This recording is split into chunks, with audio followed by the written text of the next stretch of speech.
Hey y'all, I'm Sarah Wall in the Fox 10 newsroom. Thanks so much for joining us today as we go in depth. And today we're talking about an urgent plea for blood donations. The American Red Cross has declared a severe blood shortage across the country, and they say they very much need blood donations. We're going to take a look at what's going on with the shortage. We're going to take a look at how you can donate blood. We're going to take a look at some of the factors on why we may be where we are today when it comes to a blood shortage, why it matters, all of these things as we go in depth. So we're going to get started today talking about this urgent plea and this declaration from the American Red Cross. So the American Red Cross has declared a severe blood shortage across the country. They say extreme weather, canceled blood drives, and the highest respiratory illness levels in more than 25 years have delivered a devastating blow to the nation's blood supply. Officials say type A and type B negative blood is greatly needed, as well as type O, which is the universal blood type. They're also looking for platelet donations in addition to blood, because platelet donations are down as well. Leaders say the inventory is down by about 35% over the past month alone, and they say those donations are critical for emergencies, surgeries, and childbirths. Platelet donations, as well as blood types, all blood types are needed. And we did speak with the Dr. Courtney Lawrence. She is the Divisional Chief Medical Officer with the American Red Cross, and here's what she told us.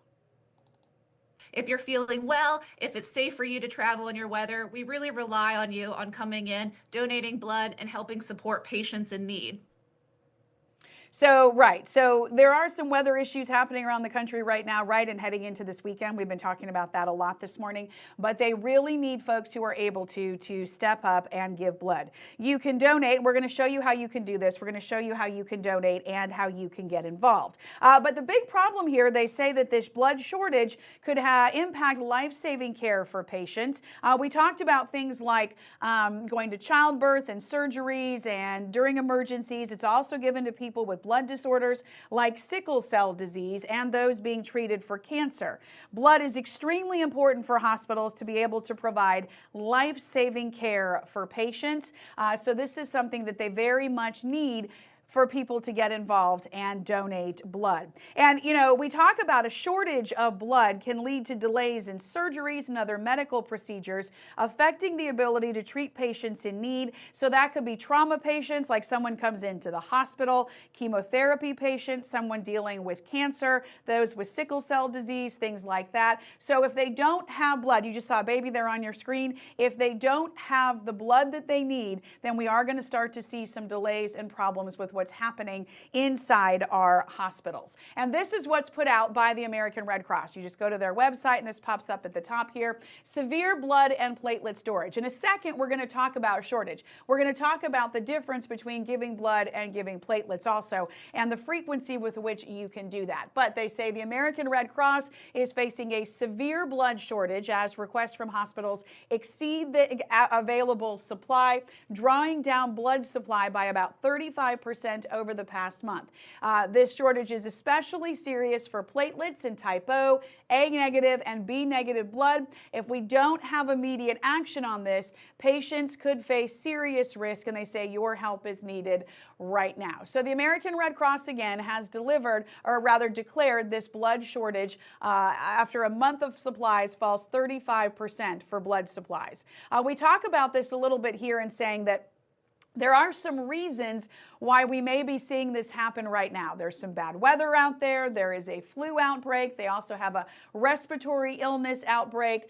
Some of these things are impacting the ability of people to give blood. But I want to talk a little bit in the bigger stage, the bigger picture of what causes a blood shortage to happen. And it's interesting when you take a look at the numbers. Every 2 seconds, someone in the United States needs blood for the things we've been talking about: surgeries, cancer treatments, accidents, chronic illnesses. It doesn't matter how old you are, doesn't matter where you live, doesn't matter where you came from.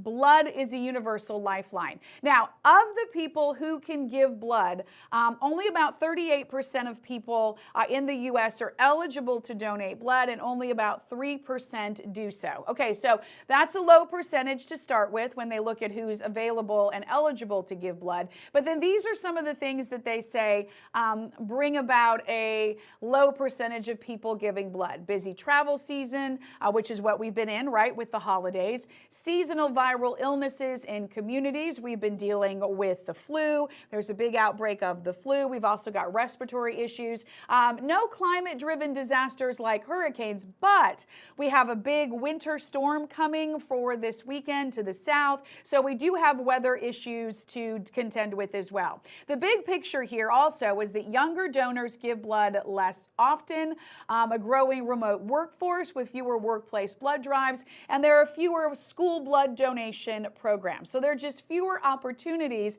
for people to give blood, they say. So again, when we talk about what blood does for people, right? Every 2 seconds, somebody needs blood. But I wanted to kind of break it down, and this is from Health Matters, and kind of the impact of what one-time giving blood could be. So every time you donate blood, according to a Dr. Stone, she works at New York Presbyterian Columbia University Irving Medical Center, which is actually where this article comes from. But she says every time you donate blood, you can save up to 3 lives.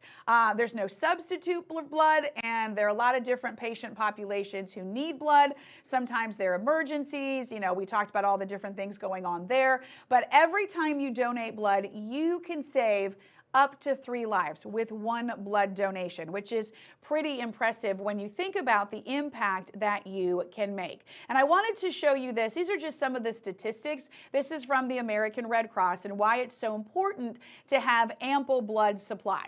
So we just talked about that every 2 seconds, someone in the United States needs blood or platelets. About 29,000 units of red blood cells are needed every day. 29,000 units a day. Every 2 seconds, somebody needs blood. About 5,000 units of platelets and 6,500 units of plasma are needed daily in the U.S. Nearly 16 million blood components are transfused each year in the U.S. We break it down to sickle cell disease affects 90,000 to 100,000 people in the U.S. About 1,000 babies are born with the disease each year, so they are requiring blood transfusions throughout their lives. The average red blood cell transfusion is approximately 3 units, and just to kind of put it into perspective as well, a single car accident victim can require as many as 100 units of blood. So we know that we can't manufacture blood, we can't manufacture platelets. These are things that have to come from us. The blood type most often requested by hospitals is type O, and we just talked about the fact that 1 donation can really make a big difference in saving multiple lives. Now, the difference between donating blood and donating plasma. Okay, so a blood donation is red blood cells, white blood cells, platelets, and plasma. A plasma donation is only the liquid portion in the blood, which is about 55% of the blood volume. That's what it involves. Whole blood donations can happen once a month. Plasma donations can be made up to twice a week. Plasma is collected through an automated process that actually separates it from other blood components, and then it returns the red blood cells and platelets to the donors. Blood donations are essential for transfusions, and then we're going to take a look here at what plasma donations are important for as well. But when we look at the blood supply statistics, just so we know, each year about 6.8 million people donate blood in the U.S., and about 45% of people in the U.S. have group O, which is that universal donor type. So red blood cells have to be used within 42 days, and platelets must be used within 5 days. Okay, so we just talked about the difference between what a blood donation is and what a plasma donation is. Both of them are super critical, and we are low in both areas. So plasma plasma is actually used, and we just talked a little bit about plasma here too. Plasma is collected through an automated process. It separates it from the other blood components, and plasma donations help patients with severe injuries, childbirth complications, and clotting disorders. Plasma plays a crucial role in maintaining health, and it's vital for patients with specific medical conditions. And you can see some of those that are listed here on your screen. We've got Kawasaki disease, we have some hereditary issues, immune deficiency, diseases of the nervous system as well. So the point here is that it's super important to donate blood, and it's super important to donate plasma. All of these things are very much needed across our community, across our society. And when we look at where we are right now, we are at we're down 35% from where we normally are. So we very much need for people to get involved. All right, so when we talk about blood and blood types, this is just kind of an interesting little point of a reference here. I thought this was kind of cool, breaking down the different blood types and how you can find out what yours is and all of this. And when it looks at your kind of blood type, what kind of impact you can have. So opening up this little page here, this is the Red Cross, and it tells us kind of in detail about the different blood types. So there are 4 major blood types, and they're determined by the presence or absence of 2 antigens, A and B, on the surface of red blood cells. So in addition to the A and B antigens, there's also a protein called the Rh factor, which can be present. If it's present, you're positive. If it's absent, you're negative. So it creates 8 of the most common blood types, but there are more blood types than that. I was reading through here, and there are a number of rare blood types. I'm going to scroll down here a little bit and talk about the fact that there are rare blood types. More than 300 other antigens are out there, and it does create these rare blood types. Okay, so this is pretty cool right here. It's kind of interactive. If you're in Group A, you can click on the blood type to learn more. If you're in Group A, you have the A antigen on the red cells and the B antigen or antibody in the plasma. And you can break it down by each of the blood types and see what you offer up and what you have. And you notice that O has neither A or B antigens on red cells, but both A and B antibody are in the plasma. And O, again, is the universal donor. And you can take a look at here, and you can see that the universal red cell donor is type O blood. The universal plasma donor has type AB blood. So looking here to see if you donate and you're type O, you can help anybody, right? You can see the donor is O at the top there and all the different little lines that come from it, where AB only goes to AB, et cetera, et cetera. But it's just kind of neat here to see what kind of impact you could have based on what your blood type is. And the universal donors are O negative blood type, and the reason for that is because O negative blood can be used in transfusions for any blood type. And this is one that is routinely in high demand for hospitals. So if you are an O donor, an O negative donor, then you absolutely they would love to see you. They'd love to hear from you. They would love for you to give blood. And, you know, this is just kind of interesting as well. It kind of breaks down who has what kind of blood.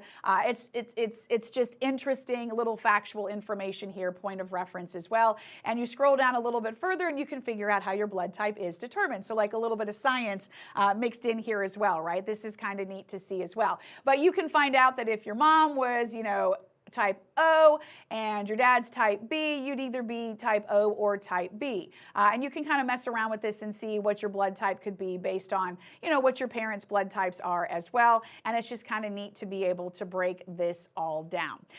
Okay, so if you are hearing all of this and you would like to get involved and you would like to help, there are some requirements by donation type to be eligible to give blood. As we said, not everyone is eligible to give blood. Going back here and taking a look at what we talked about and why there is, oftentimes we run into a blood shortage is because of the 38% of people in the U.S. who are eligible to donate blood. So only 38% of people are actually eligible to donate blood. Of that 38%, only 3%, according to statistics, actually do. If you would like to do this, you can look here and see what makes an eligibility, what the eligibility requirements are. So if you're going to give a whole blood donation, you can do it every 56 days, up to 6 times a year. But check it out though, you have to be in good health and you have to be feeling well. You have to be at least 16 years old and you have to weigh at least 110 pounds. You could do this 6 times a year if you wanted to. You could set something up and you could easily, you know, get a regular schedule going if you wanted to.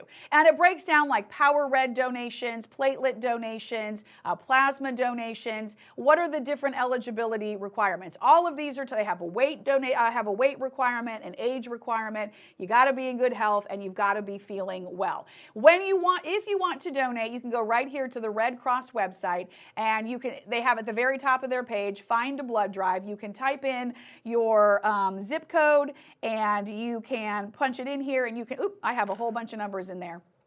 But you can punch in your zip code and you can see, I'm going to go ahead and do 36604, which is ours right here at Fox 10, and it will bring up the different places that you can donate blood. So you can go to the American Red Cross. They have appointments remaining, and it shows you where it is on a map, and it shows you where you can go. You can see all of the times that they have remaining, and you can tell them what you want to do, whether you want to give blood or power red or what it is that you want to do, and you can go ahead and make your appointment right here. And again, I just punched in the zip code here at the Fox 10 studios, so it's, you can do any zip code that you want to be. But just a reminder, just to reiterate, there is a pretty dire situation when it comes to blood supply in the United States. This is across the country. It's not just here on the Gulf Coast. This is all over the country, and we are actually seeing a shortage of blood. And actually, the American Red Cross is calling this, it's pretty serious, they're calling it a severe blood shortage across the country, and they are asking for people to get involved. They say they need help.